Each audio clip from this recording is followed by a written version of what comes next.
اب جب ہم اپنے اس خلیفہ کے شعور سے ڈی گریٹ ہوئے ہیں یہاں سے صاف لینے میں، تب یہ ہمارے اوپر یہ چیزیں آ رہی ہیں نا، وگرنہ ہم تو وہ ہیں کہ جن نے فرشتوں نے سجدہ کیا ہے، تمام فرشتوں نے۔ اب حضرت جو اسرائیل علیہ السلام ہے جو جہان نکالتے ہیں، تو آپ کو پتہ ہے کہ انہوں نے بھی تو ہمیں سجدہ کیا ہی ہوا ہے انسان کے آدم کے شعور میں۔ جب ہم اس چیز کو سمجھیں گے تو انشاءاللہ کرم ہو جائے گا۔ لیکن جو عرفان خودی ہے، یہاں آپ کو یہ سوال ایک دے رہا ہوں، عرفان خودی میں اور علم لدنا میں کیا فرق ہے، کون سپریم ہے؟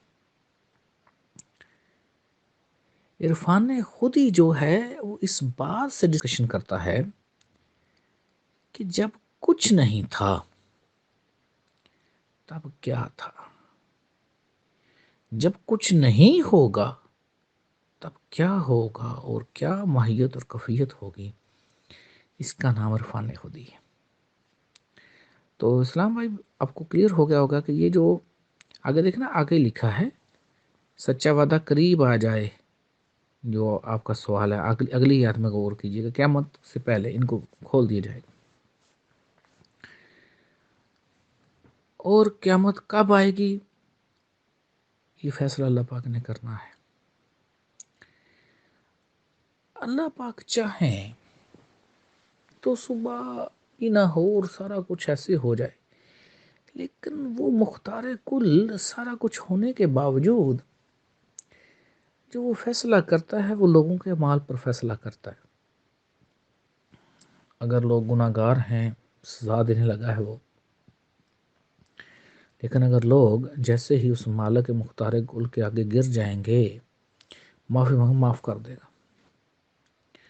اور اس کا یہ واقعہ آپ کو ملتا ہے حضرت یونس علیہ السلام کی امت میں، کہ وہ مختار کل ہے۔ لوگ پرابلم کیا لوگوں کا، لوگ اس کو سمجھے ہی نہیں ہے۔ کاش لوگ اس مختار کل کو سمجھتے۔ جب بھی پرابلم آیا ہے اس کی طرف رجوع نہ کرنے سے آیا ہے، اس کی طرف سے ہدایت نہ لینے کی وجہ سے ہے جو پرابلم آیا۔ جب کسی نے اپنی اٹکل لڑائی ہے وہاں پرابلم آیا ہے۔ میں نے اللہ پاک کو ایک محبت ہی دیکھا ہے، ایک ایسی لازوال محبت اور اتنا پیار کرنے والی ذات دیکھی ہے کہ کاش لوگ اس بات کو سمجھ سکتے۔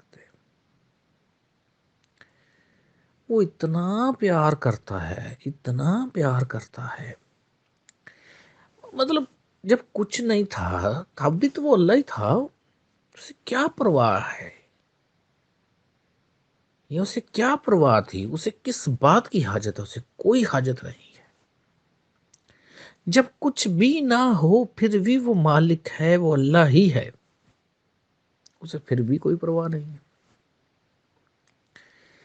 یہ سارا کچھ جو کیا ہے، زندگیاں بخشی ہیں، آپ یہاں اپنے آپ کو کہہ سکتے ہیں کہ ہم ایک پینفل زندگی میں، لیکن یہ جو پینفل زندگی ہے یہ بھی اللہ پاک نے آپ کو نہیں دی ہے۔ کسی چیز کی جو آپ کو پینفل زندگی لگتی ہے اس کی طرز فکر خدا کی طرف سے نہیں ہے۔ آپ کا جو آپ دیکھ رہے ہیں جو پردہ ہے اس میں آپ کو ایسا لگ رہا ہے۔ جب میں اپنی کیفیت لکھوں گا، اپنی پوری جو کچھ ہوا، اللہ پاک نے جو انعام کیا، جو کرم کیا، انشاءاللہ ضرور۔ اور ابھی بھی میں جب اس مالک مختار کل کی عنایت کو دیکھتا ہوں تو خوشی، شکرانے کے آنسو آ جاتے ہیں۔ دوبارہ کہہ رہا ہوں، کاش لوگ اس مختار کل کی عظمت کو دیکھتے، اس مختار کل کی طرف رجوع کرتے۔ لوگوں کا پرابلم یہ ہے کہ انہیں الٹ پلٹ باتیں بڑی اچھی لگتی ہیں، ان کو قصے کہانیاں بڑے اچھے لگتے ہیں۔ کاش یہ سمجھتے کہ یہ ہے کیا، یہ ہے کیا خود میں۔ کاش انسان سمجھتا کہ مجھے کیا بنایا گیا ہے۔ لیکن انسان نہیں سمجھتا، وہ اسی میں اٹکلوں میں پچھلیوں میں رہتا ہے، وہاں پرابلم ہے۔ اب جو اس نے مختار کل نے شیطان سے وعدہ کیا، وہ بھی اپنے وعدے کے خلاف اس سے بھی نہیں کرے گا، جو ہے وہ وعدہ بس ہے۔ تو یہ جو یجوج مجوج ہے، یہ مخلوق ہے، اور بلندی کے بالکل یہ اوپر قید ہیں، کافی آپ سیاروں ستاروں پر ان کو دیکھیں گے، صرف ان کو نہیں دیکھیں گے، اور بڑی آپ جو ہیں وہ مخلوقات کو دیکھیں گے ودن ٹائم، انشاءاللہ آپ اس قابل ہوتے جائیں گے تو آپ دیکھیں گے، ضرور ان کو دیکھیں گے، اور یہ بالکل قیامت کے روز ان کو کھول دیا جائے گا، اس میں کوئی شک والی بات نہیں ہے۔ امید ہے آپ کو اپنی بات کی سمجھ آ گئی ہوگی۔